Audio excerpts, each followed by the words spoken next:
dakilang Diyos Ama, upang atin ang makamtan, buhay na walang hanggan.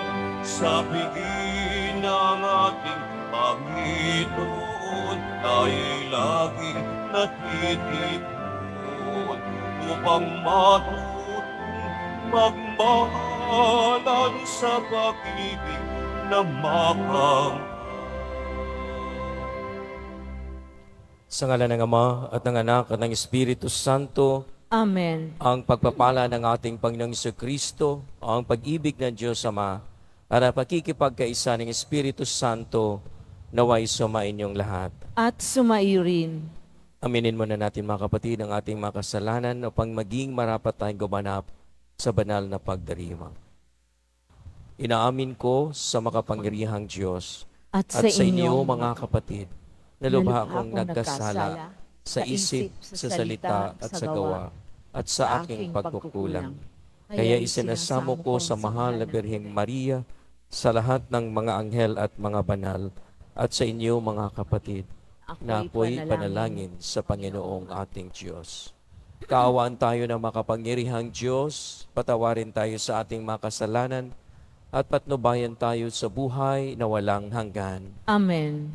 Panginoon, kaawaan mo kami. Panginoon, kaawaan mo kami. Kristo, kaawaan mo kami. Kristo, kaawaan mo kami. Panginoon, kaawaan mo kami. Panginoon, kaawaan mo kami. Manalangin tayo. Ama naming makapangyarihan, sa iyo nagmumula ang tanang kabutihan. Pagbigyan mo ang aming mga kahilingan na iyong patnubay.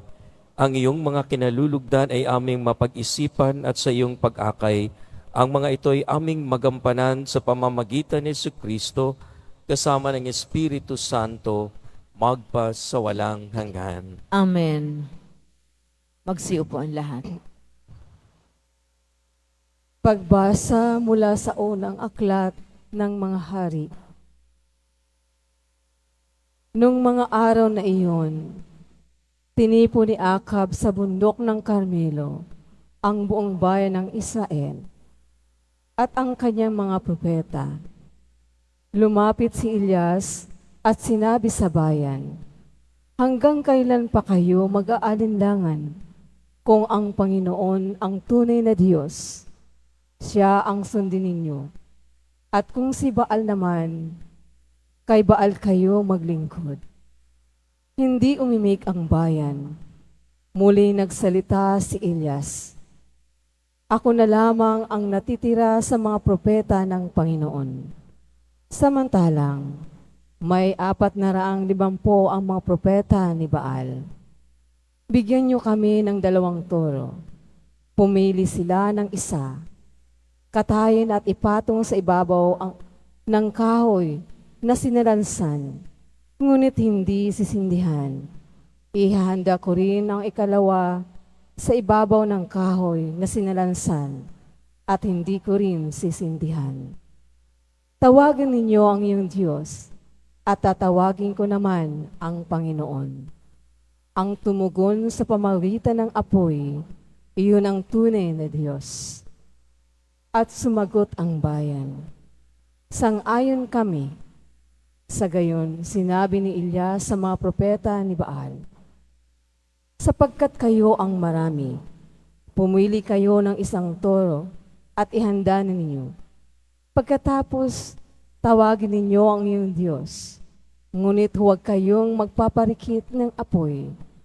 Kinuha nga nila ang isa sa mga toro at inihandog. Mula sa umaga hanggang tanghali, tinawagan nila si Baal, "Baal, Baal, pakinggan mo kami." Sigaw nila. Samantalang pasayaw-sayaw sa paligid ng dambana, ngunit walang sumasagot. Nang katanghalian ay nilibak nila sila ni Elias. Wika niya, "Lakasan pa ninyo. Alam naman ninyo ang inyong Diyos.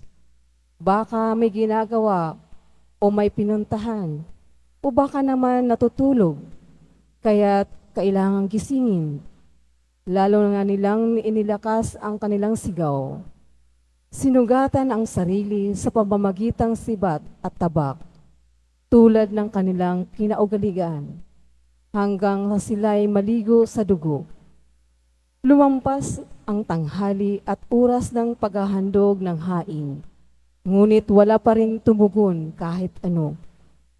Nagsalita noon si Elias sa buong bayan. Lumapit-lapit kayo, wika niya, at nagsilapit ang lahat. Inayos niya ang dambana roon ng Panginoon na matagal nang gumuho. Pumili siya ng 12 bato, katumbas ng bilang ng mga lipi ni Jacob, na binigyan ng Panginoon ng pangalang Israel. Ang mga bato'y ginawa niyang dambana para sa Panginoon. Pinaligiran niya iyon ng isang kanal na may lamang 12 baldig tubig. Isinalansan niya ang kahoy, hinatay ang toro at ipinatong sa kahoy. Pagkatapos nag-utos siya, kumuha kayo ng 4 na bangang tubig at ibuhos sa handog at sa kahoy. Gayon nga ang ginawa nila. Busan pa ninyo, sabi ni Elias, at binusan nila. Minsan pa utos ni Elias, maikatlo nga nilang binusan ang handog hanggang sa umagos ang tubig sa paligid ng dambana at umapaw sa kanal. Nang ikatlo na ng hapon na siyang oras ng paghahandog, tumayo si Elias sa harap ng dambana at nanalangin, Panginoon, Diyos ng Abraham, Isaac at Jacob, patunayan ninyo ngayon na talagang kayo ang Diyos ng Israel at ako ang iyong lingkod at ginawa ko ang lahat ng ito pagkat ito ang inyong utos. Dinggin niyo ako, Panginoon, upang matalastas ng bayang ito na kayo lamang ang Diyos at sila'y iyong pinagbabalik loob. Noon din nagpababa ng apoy ang Panginoon at tinupok ang handog, ang kahoy at ang mga bato at lupa sa paligid, pati ang tubig sa kanal ay natuyo. Pagkakita sa nangyari, nagpatira pa ang buong bayan at sumigaw, ang Panginoon ang Diyos, ang Panginoon lamang ang Diyos. Ang salita ng Diyos. Salamat sa Diyos. Diyos ko, ang aking dalangin, ako'y iyong tangkilikin. Diyos ko, ang aking dalangi, ako'y iyong tangkilikin. O Diyos, ako'y ingatan mo, ingatan ang iyong lingkod. Ang handog ko ay magligtas, kaysa iyo ay dumudulog. Ikaw ang aking Panginoon, ang wiko sa aking Diyos. Kabutihang tinanggap ko ay ikaw ang nagkaloob. Diyos ko, ang aking dalangi, ako'y iyong tangkilikin. Silang bumaling sa ibang Diyos, sulani abot-abot. Sa pagsambang gawi nila, ako'y hindi lalaho. Diyos ko, ang aking dalangi, ako'y iyong tangkilikin. Ikaw lamang upuan ko ang lahat sa aking buhay. Ako'y iyong tinutugon sa lahat kong kailangan. Nababatid ko na siya'y kasama ko oras-oras. Sa piling niya kailanman, hindi ako matitinag. Diyos ko, ang aking dalangi, ako'y iyong tangkilikin. Ituturo mo ang landas ng buhay ang hahantungan. Sa piling mo'y madarama ang lubos na kagalakan. Ang tulong mo'y nagdudulot ng ligayang walang hanggan. Diyos ko, ang aking dalangi, ako'y iyong tangkilikin. Tumayo po ang lahat.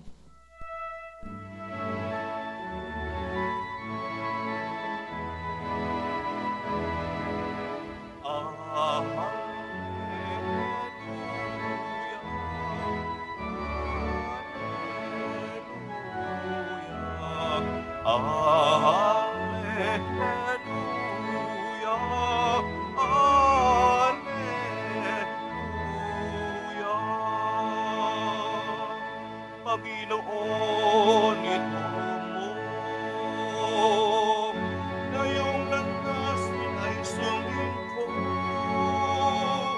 sa pagkahak sa totoo.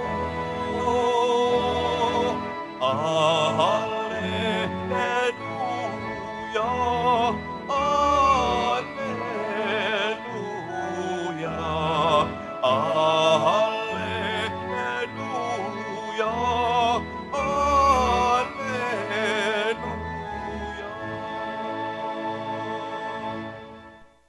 Sumayin niyo ang Panginoon. At sumairi. Ang mabuting balita ng Panginoon ayon kay San Mateo. Papuri sa iyo, Panginoon. Noong panahong yun, sinabi ni Jesus sa kanyang mga alagad, "Huwag ninyong akalaing naparito ako upang pawalang bisa ang kautusan at ang aral ng mga propeta. Naparito ako hindi upang pawalang bisa, kundi para ipaliwanag at ganapin ang mga iyon. Tandaan ninyo ito, magwawakas ang langit at ang lupa, ngunit ang kaliit-liitang bahagi ng kautusan ay di mawawala ng bisat hanggat hindi nagaganap ang lahat. Kahit sino mang magpawalang halaga kahit sa kaliit-liitang bahagi nito at magturo ng gayon sa mga tao, ay ibibilang na pinakamababa sa kaharian ng Diyos. Ngunit ang gumaganap ng kautusan at nagtuturo na to pa rin iyon, ay ibibilang na dakila sa kaharian ng Diyos." Ang mabuting balita ng Panginoon. Pinupuri ka namin, Panginoong Hesu Kristo. Napakaganda pong paalala sa atin na kung sino ang sumusunod na kahit anong kalit-liitang na isaad sa batas ay mapapalad. At mas lalong higit kung ikaw ay gagawa pa dito at nagturo, mas lalong ikaw ay mapalad. Mga kapatid, kung atin pong mapapansin, ang iginagalang, pinakamamahal, at atin itong pinapangalagaan, mas lalong napaparami ang batas na nakapalibot dito. Kung kaya halimbawa, marami tayong batas sa trapiko, of course, dahil ang nakasentro dito ang buhay ng tao. Kung kaya't sa kalit-liitan, pinaikutan ito ng mga batas.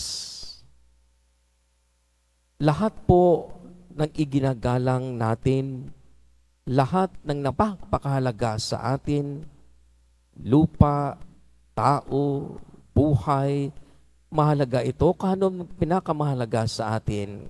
Kung mapapansin ninyo, ito ay napapaikutan ng batas. That is how we revere this thing or a person, the more that we have the laws to protect.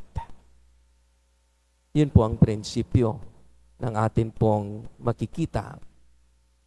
Kung kaya't ito po'y pinapahalagahan ng mga Hudyo, halimbawa, ang kanila pong aklat ay para na rin kanilang batas na kanilang pangangalaga, the most revered things, temple, people, kung ano pang mga bagay ay napapaikutan ng batas. At yan naman po ay napakahalaga. Kung kaya't wala ni anumang gagawing walang bisa na tulad nga sinabi ng ating Panginoon Kristo na tatanggalin niya. Pero minsan napapaisip tayo, may mga batas halimbawa o mga ritual na paghuhugas, minsan hindi nasusunod ni Jesus. Nagtataka tayo. Now, ito po ang iba-ibang interpretasyon. Na ibig sabihin, mas nakikita ng ating Panginoon Kristo kung ano ang kabuuan nito at ang lalim ito, ito actually napapatungkol sa kanya mismong pagkatao. Na ang kaganapan nito ay nagtuturo sa kanya. Na sa mga batas na ito, meron silang mga katapat na mga sakripisyo. Tulad halimbawa ng pag-alay ng mga hayop sa templo, simbolo ng pagdanak ng dugo na kanila din mismong iniwibabasik sa mga tao maging sa santuaryo ng templo. Ginagalang po niya ito. Meron silang proseso. Pero sinasabi ng ating Panginoon Kristo at ito'y napapatungkol sa kanyang mga interpretasyon ng anong nasusulat sa banal na salita ng mga Hudyo. Sinasabi niya ito ay magaganap na napapatungkol sa akin. Na ibig sabihin, itong mga batas na ito, maging sakripisyo na ito, ang pagdanak ng dugo na ito, mapufulfill ito, magiging ganap ito sa pagbigay ko ng aking buhay. Dahil yun naman talaga ang pagpapahalaga ng batas na ito, ang buhay na pangangalagaan. Kung kaya't para po mas maliwanagan, lalo na po sa bagong tipan, kung ano ang sinasabi ng ating Panginoon Kristo, siya na mismo ang nag-iinterpreta nito na napapatungkol sa Kanya. At kung atin po itong maintindihan, at tayo po'y tagasunod ng ating Panginoon Kristo, na ibig sabihin, kung mga ritual na ginagawa noon, mga sakripisyong pag-alay ng mga hayop, ang pagkitil ng mga dugo, ang mga hayop at pag-alay ng mga dugo, na hindi din nakakatulong ng mas malalim nilang relasyon sa kapwa at sa Diyos, once and for all, tutuparin ko ito. At dahan-dahang ipaniliwanag ng ating Panginoon Kristo ang mga interpretasyon na ito na papatungkol sa Kanya. Kung kaya naman, ito'y nagiging ganap dahil sa pag-alay niya mismo ng Kanyang buhay. Ngayon, ato po ang ating tugon nito. Marami po tayong batas. Nakakalungkot lang pong isipin. Merong gumagawa ng batas, merong dapat nagpapatupad ng batas, pero yung mga nagagawa ng batas at nagpapatupad ng batas ay sa din mismong mostly the violators of these laws. Ibig sabihin po, naaabuso tulad din ng kanyang kapanahunan. May mga Pariseo na sila din ay gumagawa ng batas, nagsusulat ng batas sa mga eskriba para din sa kanilang kapakanan, dinadagdagan ng dinadagdagan para pong kinikitil ang buhay ng tao. Kung kaya't hindi na nakikita ang pagpapakahulugan. Na once and for all again, sa bagong tipan ay pinapakita sa atin ng ating Panginoong Kristo, pinapahayag niya sa atin, ako na mismo. Kung tayo ang kanyang mga saksi, kung nakikita natin ang kaganapan ng ipinapahayag ng ating Panginoong Kristo, ito na po yung tugon, susundin natin siya. Pero napakalayo, bakit? Siya na nga itong ganap, siya na nga itong ating huwaran, harap-harap na nga sa atin, pero hindi pa rin natin nakikita ang batas na nakaukit sa ating mga puso kung kano ang intensyon at layunin ng ating Panginoon Kristo, lalo tigit sa buhay.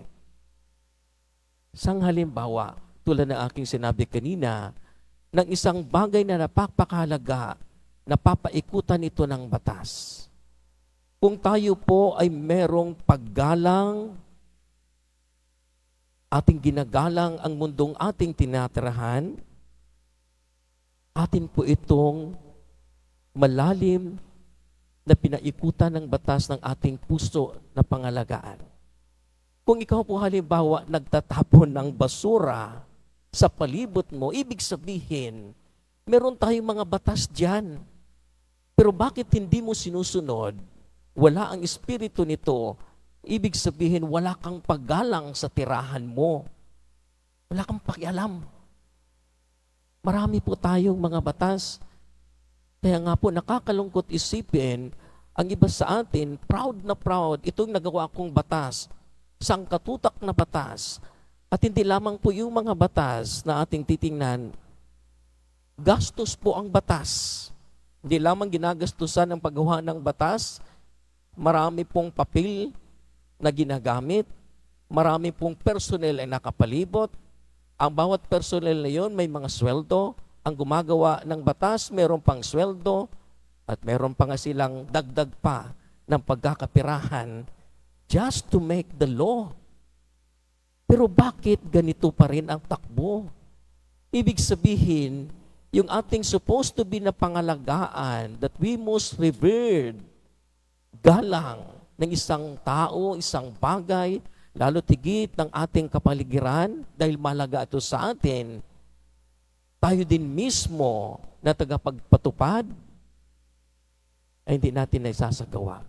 Ibig sabihin, napakalayo din maging sa turo ng ating Panginoon Kristo para pong sinasabi niya sa atin, okay, ako na mismo, ibibigay ko na ang buhay para makita ninyo ang kahalagahan ng ginagawa ng batas. Gaganapin ko na yan para makita ninyo kung ako ang inyong ginagalang, makita ninyo ang tunguhin ko. Now, sisters and brothers, we revere Jesus Christ. We come here, ginagalang natin siya. Ang kanyang batas ay nakaukit sa ating mga puso. Ang espiritu at diwa ng ating Panginoon Kristo. Bakit sa kalit-liitang bagay ay hindi natin ito nagaganap na tulad ng pagganap niya ng itinuro niya para sa atin? Napakaliit. Halimbawa po, meron po tayo mga sakripisyong ginawa tulad ng aking nabanggit kanina na bawat batas ay merong sakripisyong gagawin. Merong iba sa atin naghihirap, nagluluhod, kung ano-anong mga pag-aayuno. But the very small thing, halimbawa, isang kalat, hindi mabigat, ilagay mo lang sa bulsa. Isang maliit na napakagaang sakripisyo at ilagay mo sa maayos, hindi pa ito magawa. Ibig sabihin, wala talaga tayong paggalang sa nakapaigot na supposed to be ating minamahal sa kapakanan ng tao, sa kapakanan ng atin mismong mundo, ating buong sangkatauhang tahanan. Saan nagmumula ito? Anong pinanggalingan nito? Pero ginagawa natin yung mga bagay in a ceremonial way. Meron pa tayong palud-luhod. Ang sakit sa tuhod. Meron tayong ilang oras na ginugugol sa pagdarasal. Matagal. Nag-alay tayo ng oras. But a very simple thing of taking this that will destroy this earth. Ang kalikasan. Ang liit na sakripisyo na hindi natin nagagampanan. At alam po natin ito'y magsusustain ng ating buhay. Where is this law? At saan ang diwa ng ating Panginoon Kristong ipinapakita niya sa atin? At yun po ang magandang pagnilayan. Lahat ng batas na pangput sa atin, napakarami. Pag hindi po natin nakikita ang espiritu sa likod ng batas na ito, na tulad ng ginawa ng sakripisyo ng ating Panginoon Kristo, hindi natin ito makikitang ganap mismo sa ating pagkatao. Who will do this? Sinong gagawa nito? Each one of us, lalo na po, tayong inaasahan ng ating Panginoon Kristo to give witness na kanyang ipinapakita at inukit sa ating mga puso. Hindi mga letra, kundi mismong kaniyang pagka-Diyos sa ating pagkatao na magduugnay sa atin. At gagawin ang nararapat ukol sa buhay na ating pinapahalagahan na ito mismo ang inalay ng ating Panginoon Kristo. Buhay ang inalay, lalo tigit ng atin ding bibigyan ng pagpapahalaga ang buhay na ito dahil ito'y para din sa atin. Kung sisirain ang kalikasan, masisira ang ating buhay. Kung sisirain mo ang kapwa mo, masisira din ang buhay mo. And we don't see this. We don't see the vision of our Lord Jesus Christ. We don't see the intention of our Lord Jesus Christ. So sisters and brothers, taking the words of our Lord Jesus Christ, gaganapin ko ito. Nawa po, ang sinabi ng ating Panginoon Kristo ay magiging ganap din sa ating buhay. We always have to embody the Word of God in us. We live in Him.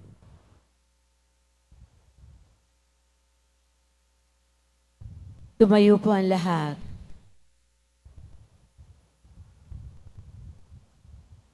Mga kapatid, ipinapangako ng Diyos ang kaligayahan sa mga sumusunod sa Kanyang mga batas at sa mga naghangad sa Kanya ng buong puso. Manalangin tayo ngayon ng sama-sama at buong katapatan sa iisang pananampalataya. Ang ating itutugon, Diyos ng kaayusan, manatili nawa kami sa iyong landas. Diyos ng kaayusan, manatili nawa kami sa iyong landas. Ang Santo Papa at mga obispo, sa pamamagitan ng kanilang pagtuturo at pamumuhay, naway humikayat sa kawan na sumunod sa pamamaraan ng pag-ibig ni Kristo. Manalangin tayo. Diyos ng kaayusan, manatili nawa kami sa iyong landas.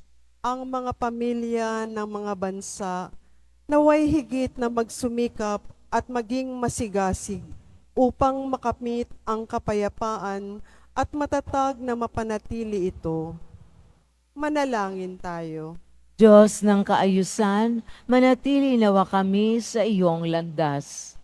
Ang mga mag-asawa, naway makadama ng alab ng pag-ibig ng Diyos sa kanilang pagsasamahan. Manalangin tayo. Diyos ng kaayusan, manatili nawa kami sa iyong landas. Ang mga may sakit at mga matatanda, naway lumakas ang kalooban sa pamamagitan ng mga salitang nakaaaliw at may katiyakan mula sa mga kumakalinga sa kanila. Manalangin tayo. Diyos ng kaayusan, manatili nawa kami sa iyong landas. Ang mga tapat na yumao, naway mamasdan ang mga bagay na hindi nakikita ng mga mata at hindi naririnig ng tenga. Manalangin tayo. Diyos ng kaayusan, manatili nawa kami sa iyong landas. Makapangyarihan at walang hanggang Ama, naway liwanagan ng iyong batas ng pag-ibig ang aming buhay at pamaligiin mo kaming mga matuwid na landas patungo sa iyong kaharian. Iniling namin ito sa pamamagitan ni Kristo ang aming Panginoon. Amen.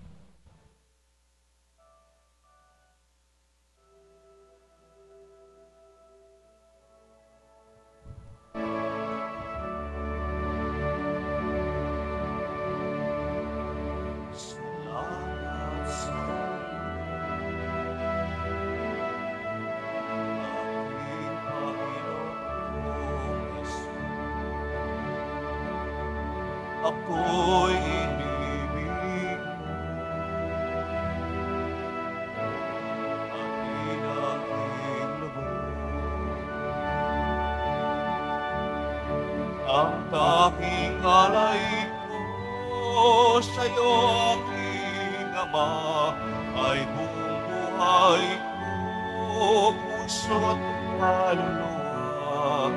Di makaya nang maipagkaloob, mamahalin niyas, inigintong nilukob ang aking dalangin. O Diyos ay tanggapin ang tanging alay ko, naway gamitin. Ito lamang, Ama, wala nang iba pa akong hinihiling. Tumayo po ang lahat. Dalangin kayo mga kapatid, ang pagpagain natin ni kalugdan ng Diyos amang makapangyarihan. Tanggapin nawa ng Panginoon itong paghahain sa iyong mga kamay sa kapurihan niya at karangalan sa ating kapakinabangan at sa buong sambayanan niyang banal. Ama naming lumikha, tunghayan mo at kalugdan ng paglilingkod na aming ginagampanan upang ang aming inahahain ay iyong marapatin at ang aming pag-ibig ay iyong pag-alabin sa pamamagitan ni Jesucristo kasama ng Espiritu Santo magpasawalang hanggan. Amen. Sumainyo ang Panginoon. At sumaiyo rin. Itaas sa Diyos ang inyong puso at diwa. Itinaas na namin sa Panginoon. Pasalamatan natin ang Panginoong ating Diyos. Marapat na siya ay pasalamatan. Ama naming makapangyarihan, tunay ngang marapat na ikaw ay aming pasalamatan. Pinagbibigyan mong ito'y aming maihayag kahit na ito'y walang anumang maidaragdag Sa kadakilaang sa iyo ay likas sa pagpupuri namin ang nakikinabang ay kami ring iyong pinapakihirapan sa pamamagitan ng anak mong minamahal. Kaya kaisa ng mga anghel na nagsisiawit ng papuri sa iyo, nang walang humpay sa kalangitan, kami nagbubunyi sa iyong kadakilaan. Santo, Santo, Santo, Panginoong Diyos ng mga hukbo, napupuno ang langit at lupa ng kadakilaan mo, o sana sa kaitaasan. Pinagpala ang naparirito sa ngalan ng Panginoon, o sana sa kaitaasan. Ama naming banal, ikaw ang bukal ng tanang kabanalan, kaya't sa pamamagitan ng iyong Espiritu gawin mong banal ang mga kaloob na ito upang para sa aming magiging katawan at dugo ng aming Panginoong Heso Kristo. Bago niya pinagtiis ang kusang loob na maging handog, ginawa kanya ang tinapay, pinasalamatan kanya, pinaghati-hati niya na tinabot sa kanyang mga lagad at sinabi, tanggapin ninyong lahat ito at kanin ito ang aking katawan na ihahandog para sa inyo.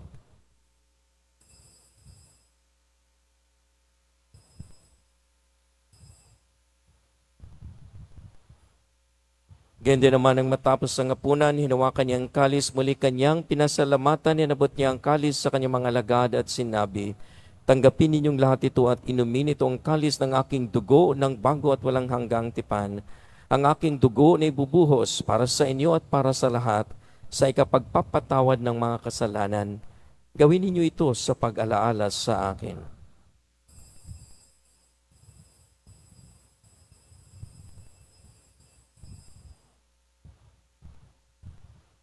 Tumayo po ang lahat. Pagbunyi natin ang misteryo ng ating pananampalataya. Si Kristo'y namatay, si Kristo'y nabuhay, si Kristo'y babalik sa wakas ng panahon. Ama, ginagawa namin ngayon ang pag-alaala sa pagkamatay at muling pagkabuhay ng iyong anak. Kaya tinaalay namin sa iyo ang tinapay na nagbibigay buhay at ang kalis na nagkakaloob ng kaligtasan. Kami nagpapasalamat dahil kami yung minarapat na tumayo sa harap mo para maglingkod sa iyo.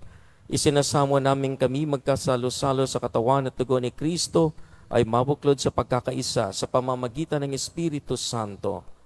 Ama, halingapin mo ang iyong simbahang laganap sa buong daigdig. Puspusin mo kami sa pag-ibig, kaisa ni Francisco na aming Papa at ni Jose na aming Obispo at ng Tanang Kaparian. Alalahanin mo rin ang mga kapatid naming nahimlay na may pag-asang sila muling mabubuhay, gayon din ang lahat ng mga pumanaw. Kaawaan mo sila at patuloyin sa iyong kaliwanagan. Kaawaan mo at pagindapating kaming lahat na makasalo sa iyong buhay na walang wakas. Kaisa ng mahal na Birheng Maria na ina ng Diyos, ng kabiyak ng puso niyang si San Jose, kaisa ng mga apostol, ni San Juan Bautista at ang lahat ng mga banal na namuhay dito sa daigdig ng kalugod-lugod sa iyo. Maipagdiwang nawa namin ang pagpupuri sa ikararangal mo sa pamamagitan ng iyong anak na aming Panginoong Heso Kristo. Sa pamamagitan ni Kristo, kasama niya at sa Kanya, ang lahat ng parangal at papuri ay sa iyo, Diyos amang makapangyarihan, kasama ng Espiritu Santo, magpa sa walang hanggan.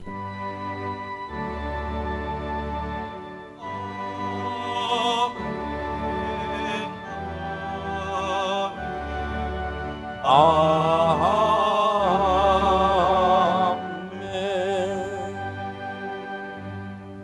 Sa tagubilin ng nakagaling na utos sa turo na Jesus na Panginoon natin at Diyos, ipahayag natin ang lakas loob.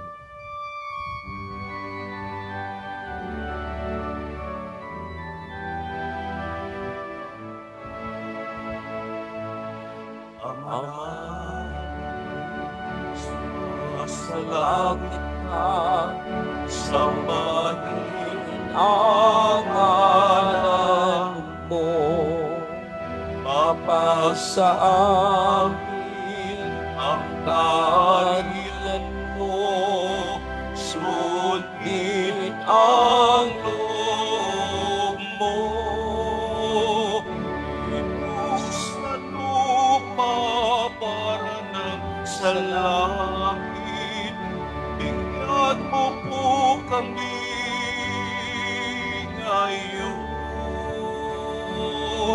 ng aming kakanin sa araw-araw at Tawarin mo kami sa aming mga sala para ng pagpapatawad namin sa nagkakasala sa amin. At huwag mo kami ay pulot sa tukso at ihadya mo kami sa lahat ng masama. Hiniling namin kami adya sa lahat ng masama, pagkalooban ng kapayapaan araw-araw, iligtas sa kasalanan at ilayo sa lahat ng kapahamakan, samantalang aming pinananabikan ng dakilang araw ng pagpapahayag ng tagapagligtas naming sa Hesus Kristo. Sapagkat iyo ang kaharian at ang kapangyarihan at ang kapurihan magpakailanman. Amen. Panginoong Hesus Kristo, sinabi mo sa iyong mga apostol, kapayapaan ang iniiwan ko sa inyo, ang aking kapayapaan ang ibinibigay ko sa inyo. Tunghayan mo ang aming pananampalataya at huwag ang aming kasalanan, pagkalooban mo kami ng kapayapaan at pagkakaisa ayon sa iyong kalooban kasama ng Espiritu Santo, magpasawalang hanggan. Amen. Ang kapayapaan ng Panginoon ay laging sumainyo. At sumairin. Magbigayin kayo ng kapayapaan sa isa't isa. Peace. Peace. Kordero ng Diyos na nag-aalis ng mga kasalanan ng sanlibutan, maawa ka sa amin. Kordero ng Diyos na nag-aalis ng mga kasalanan ng sanlibutan, maawa ka sa amin. Kordero ng Diyos na nag-aalis ng mga kasalanan ng sanlibutan, ipagkaloob mo sa amin ang kapayapaan. Narito mga kapatid, si Hesus Kristo ang maawaing kordero ng Diyos na nag-aalis ng mga kasalanan ng sanlibutan. Mapapalad tayong inanahang makibahagi sa kanyang piging. Panginoon, hindi ako karapat-dapat na magpatuloy sa iyo, ngunit sa isang salita mo lamang ay gagaling na ako. Ipagsanggalang nawa tayo ng katawan at dugo ni Kristo para sa buhay na walang hanggan. Amen.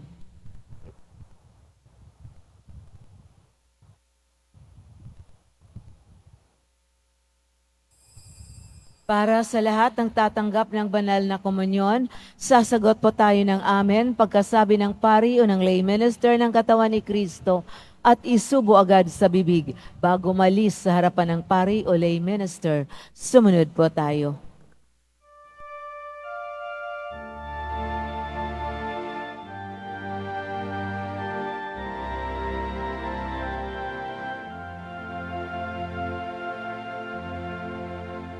Dakilang pag-ibig saan man manahan, Diyos ay ilan, walang alinlangan.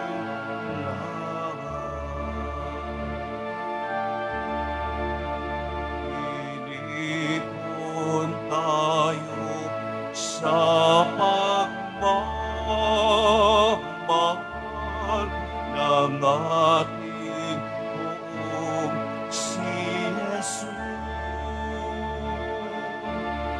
Tayo'y lumigaya sa pagkakaisa sa haring nakapako sa krus.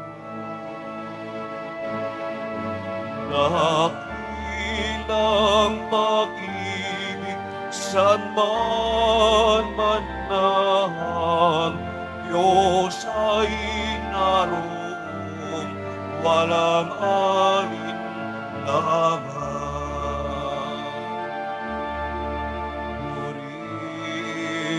Purinig ang ating Diyos na siyang unang nagmamahal.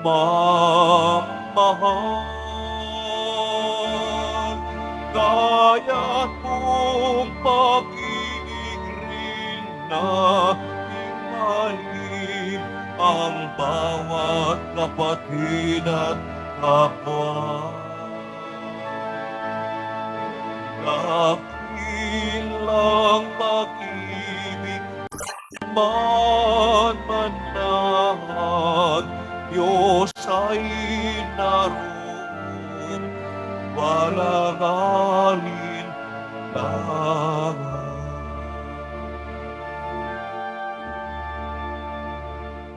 Announcement. Mabibili pa rin po ang ating opisyal na imahen ni Jesus Nazareno. Ang mga ito po ay mabibili lamang sa ating Parish Finance Office. Ang malilikom po na pondo ay gagamitin sa pagsasaayos ng ating Adoration Chapel at Baptistry.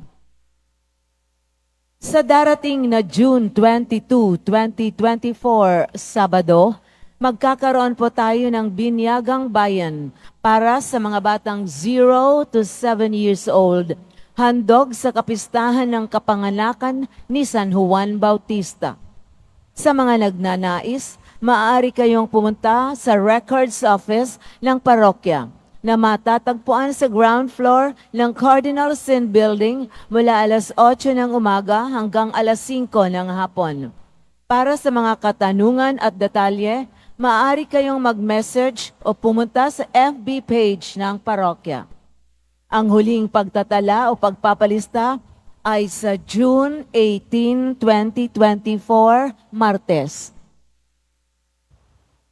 Ang lahat po ay inaanyayahan sa ating pagsisimula ng ating misa nobenaryo para sa paghahanda ng dakilang kapistahan ng pagsilang ni San Juan Bautista.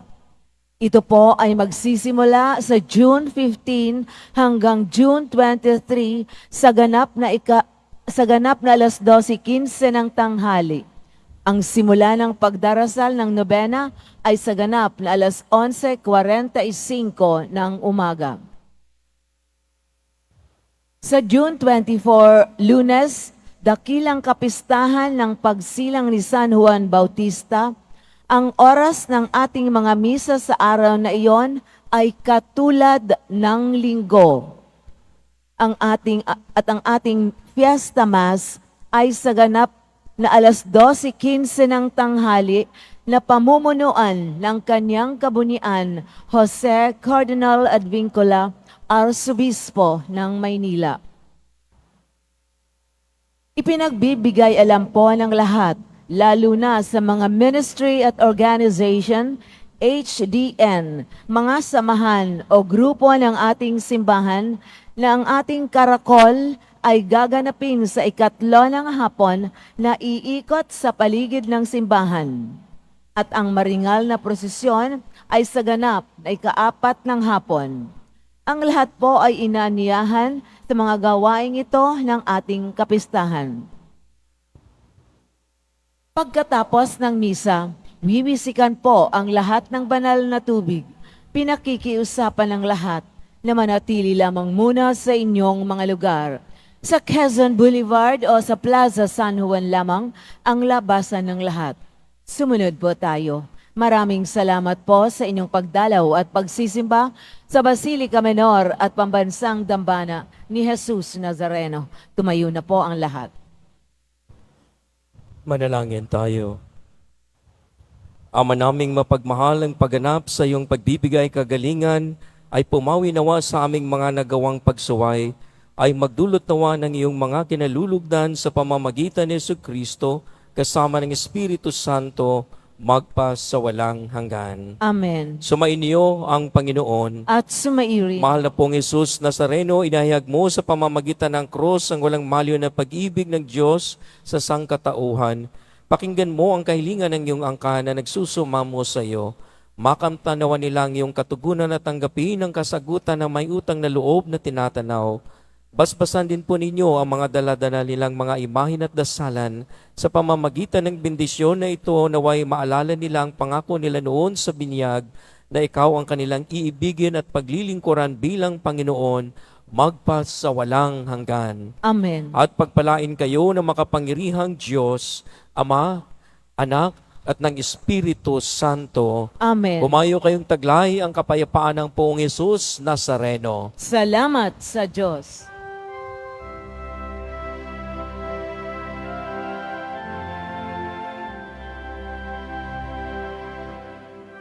Padre, Jesus sinasamba ka namin. Hinihinto ka namin para ang aming buhay at kaligtasan. Nuestro Padre Jesus Nazareno, iligtas mo kami sa kasalanan. Ang krus mong kinamatayan ay sagisag ng aming kaligtasan. Nuestro Padre Jesus Nazareno, inarangal ka namin. Nuestro Padre Jesus Nazareno, inuluwalhati ka namin. Nuestro Padre Jesus Nazareno, inarangal ka namin. Nuestro Padre Jesus Nazareno, inuluwalhati ka namin.